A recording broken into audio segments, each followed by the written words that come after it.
Մարտի 28-ին վերականգնվել է դարեր շարունակ օրհնած հայոց պետականությունը, մայիսի 28-ին Սարդարապատում հզոր հաղթանակ է տարել մեր ժողովուրդը եւ վերականգնել իր պետական իր ինքնիշխանությունը ու իր պետականությունը։ Դրա համար ես շնորհավորում եմ մեր ժողովրդին հայոց պետականության վերականգնման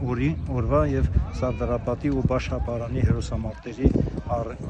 առիթով։ Մաղթում եմ մեր ժողովրդին հաջողություն եւ ինչպես ուրեմն ասված խոսք է մենք պարտվել ենք 44 հրապատերազմ,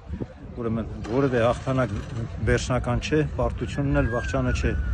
կարևորը չհուսահատվելն ու չհանձնվելն է, մենք չենք հուսահատվելու, չենք հանձնվելու, հզորացնելու ենք մեր բանակը եւ ազատագրելու ենք Արցախն ու մեր հայրենիքի բռնազավթված մյուս հատվածները։ Այսօր առավոտյան Նիկոլ Փաշինյանը իր ելույթում եւս մեկ անգամ անդրադարձավ իր հանրահայտ լոզունգին, այստեղ պետություն, այստեղ հաց, այստեղ հայրենիք, այստեղ կաց, ինչ կարծիք ունեք նրա այս խոսքերի մասին։ Ուրեմն դա ընդհանրապես նյութապաշտ մտածողության արգասիկ է, նման մտածողությունը, որտեղ հաց այնտեղ կաց, այստեղ հաց, այստեղ կաց, ուրեմն հայրենիքից վեր գաղափար գոյություն չունի, առաջ երթին մարդ պետք է պետությունը պետքա պաշտպանված լինի, հայրենիքը պաշտպանված լինի, որովհետև եթե մարդը ունենա մեծ դղյակ, պարիսպներով եւ այլն, թուրքը որ մտա, շատից շատ է տանելու, քիչից քիչ է տանելու։ Այնպես որ առաջներդ մեր խնդիրը բանակի հզորացումն է, որը հնարավոր է միայն այս ապազգային թրքամետ իշխանության հեռացումից հետո հզորացնել մեր բանակը եւ ազատագրել Արցախն ու մեր հայրենիքի բռնազավթված մյուս տարածքները։ Նժդեն ասել է, բոլոր այն ժամանակահատվածներում, երբ որ մեր ժողովրդի